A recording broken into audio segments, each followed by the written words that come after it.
Brian Murphy, WRAL.com, WRALSportsFan.com, investigative reporter. All right, Brian, what's going on, man? Just another busy day on the sports wagering beat here.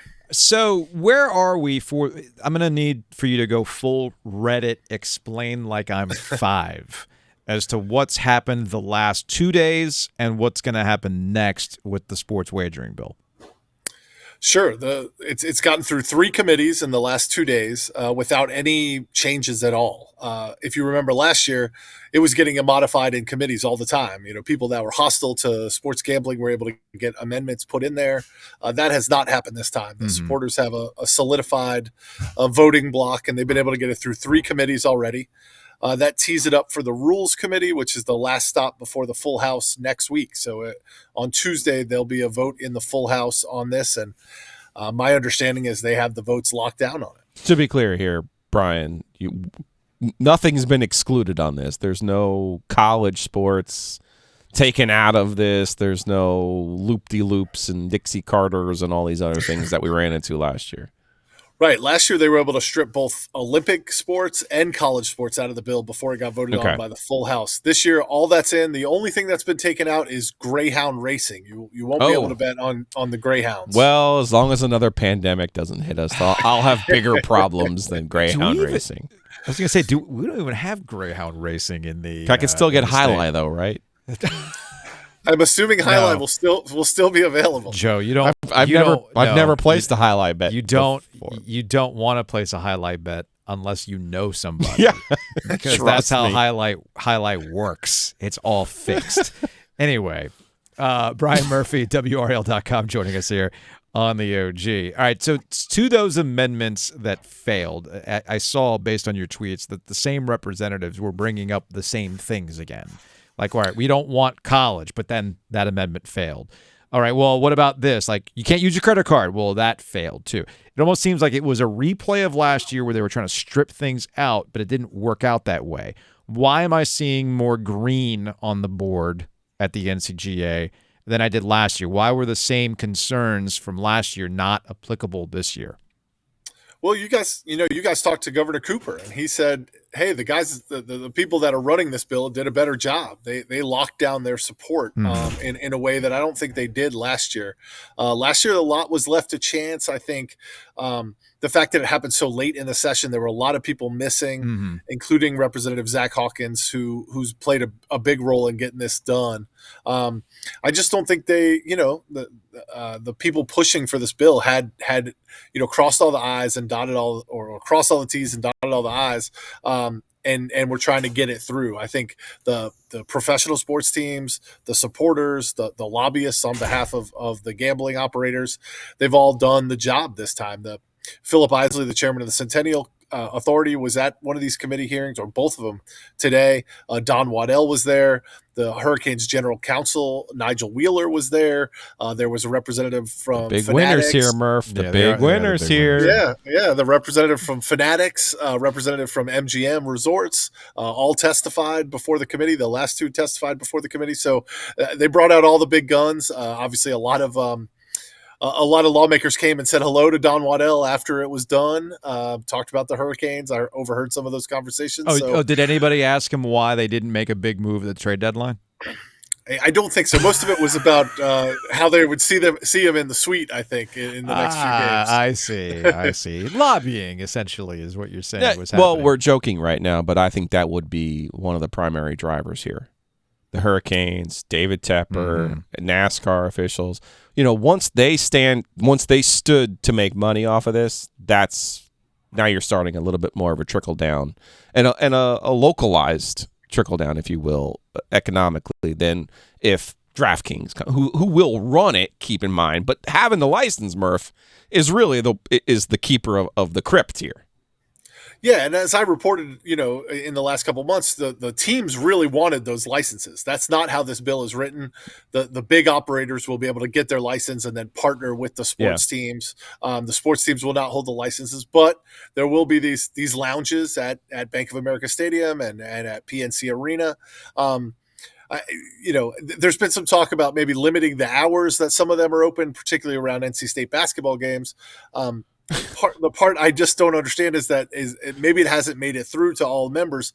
This is going to be on your phone, whether you're in the sports lounge or not. Yeah. You can pull up your phone at no matter if the lounge is open or not open and place the bet. Yeah. I mean, opponents have made, excuse a bit of editorializing, but I think the opponents have made really good arguments. They have gone nowhere. The arguments about how much money North Carolinians stand to lose to these gambling sites, arguments about, the social costs, arguments about, the advertising that's going to be on everybody's smartphone and television. They've made a lot of points, but they've gone nowhere. And even some of the opposition started to concede today that the proponents of the bill have gotten this kind of buttoned up and ready for action. Brian Murphy, WRAL, joining us here on the OG alongside Joe Giglio. I'm Joe Ovias. The mobile sports wagering bill is going through its various committees.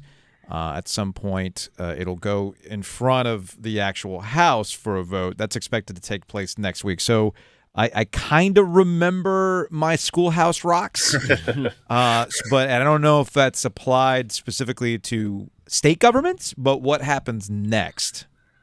Yeah, if it passes the House, which, again, I expect more than 50 House members are sponsors of this bill, then we'd repeat the process in the Senate. So it'd have to go through a bunch of Senate committees and then be voted on by the full Senate.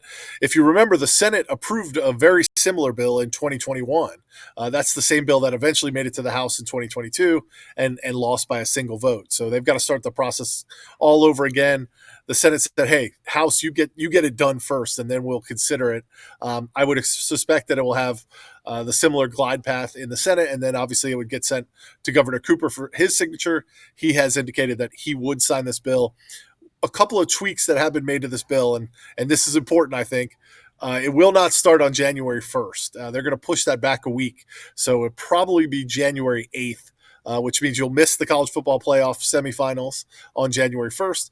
And then secondly, they've added 3 more schools to the athletic departments that are going to get at least $300,000 a year from the tax revenue on this.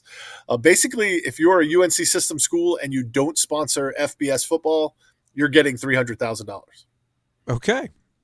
All right. What do I get? Oh, I get advertising dollars. That's what I get. So that's all. And a distracted co-host. Don't remind me. As if he isn't already distracted. Now you can just literally do it from his phone, and your Excel spreadsheets. I tell you, useless. The cottage industry that's going to pop up from this is the tax people. Oh, what? How to handle taxes from winnings or losings? Yeah, you get to claim those, Fair point. You can write those off. I think you can. A word? It's a thing. Oh. Yeah, you better lose big. You probably don't want that. I don't. We'll see. That's Murph's next story, though. Well, I just got it for you.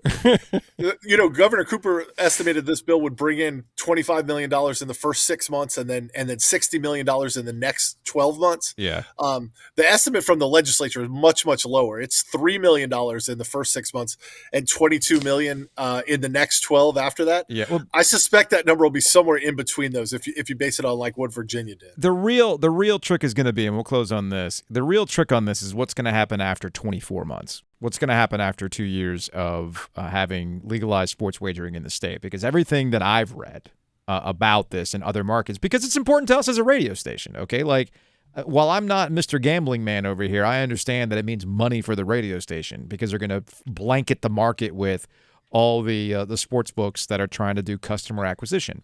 But there's been a pullback on spending because they realize there is a threshold at which you're not getting any more customers. There's the initial like, oh, okay, cool, I'll try it a few times, and then I'm going to move on with my life. It's just not something I'm going to do on a consistent basis. And they're going to have their customers, and that's going to be the end of it. So there is a limit to how much money's really going to come in, but I always make the arguments, why would you leave money on the table for other states? Money's money. Money is money at the end of the day. Well, a couple things on that. The promotions and the promotions and bonuses that they use to lure new customers are unlimited. They can claim unlimited deductions in the first year on that. Right. After that, it gets phased out by January 2027.